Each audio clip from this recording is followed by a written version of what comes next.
Well, this week we're going to look at timers and how we can pair timers with functions to accomplish things automatically within our program. Okay, so to kind of look at the syntax, there's the statement, timer.perform with delay, and then there are three parameters inside parentheses that we can use. The delay, which is represented by time, a function to call when the time has expired, and how many repetitions we want to have, which are known as iterations. So here's an example of a timer statement with actual settings in it. You can see that it's going to delay for 2 seconds. It's going to call a function called goAway, and this timer will run 4 times. Okay, so the 2000, again, every 1,000 units here represents a second. So the total time in this program, or for this section to run, is going to be 8 seconds, because it's going to repeat 4 times at 2 seconds each. If you have longer settings on the timer, there are other things that you can do.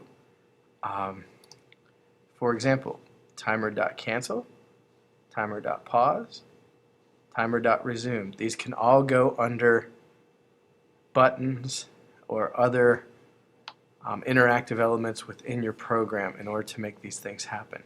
It is more effective in many cases to actually give the timer a specific name, especially if you plan to use more than one in a single program.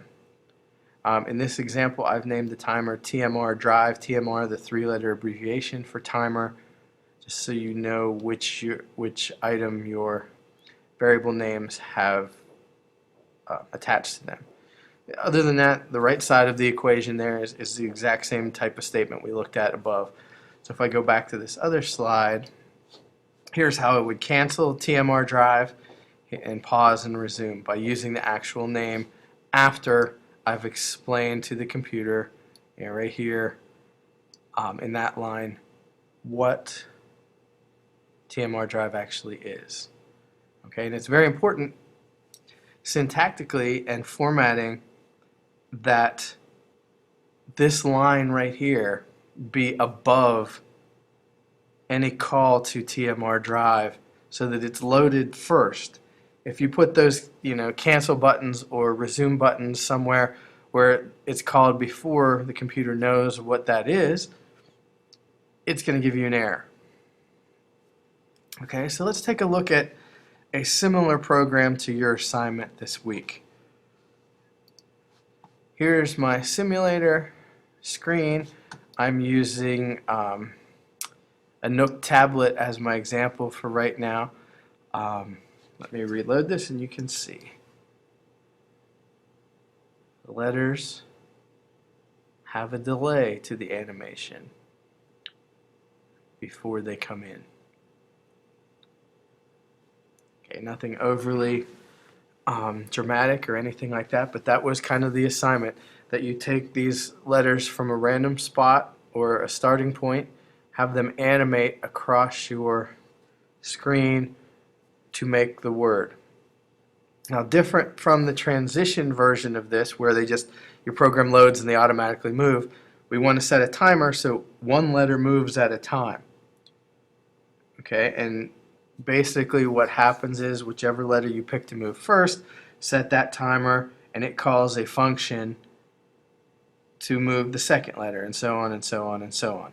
So again, if I reload this, the letter S moves first. It calls the next letter, which is H, which calls one of the B's, which when that's in position, it calls the final B, and you see that these 4 letters have moved into the order. Okay, so let's just take a look at the code quickly here. Scroll through. Again, here's an example of one of the functions. To move the letter S, I've got my animation, transition line of code here, and then I've got a timer. So when this transition finishes, it sets a time delay of 3 seconds before letter H moves. Okay, and I know that this hopefully will provide you with a lot of help for this week's assignment, but I felt that it's important to kind of see how these elements can work together, because where we're heading, this is very important stuff. Okay, as always, if there's questions, comments, problems, email me either at the college email or at the Gmail address that I've given you. And don't wait till the last minute. Good coding.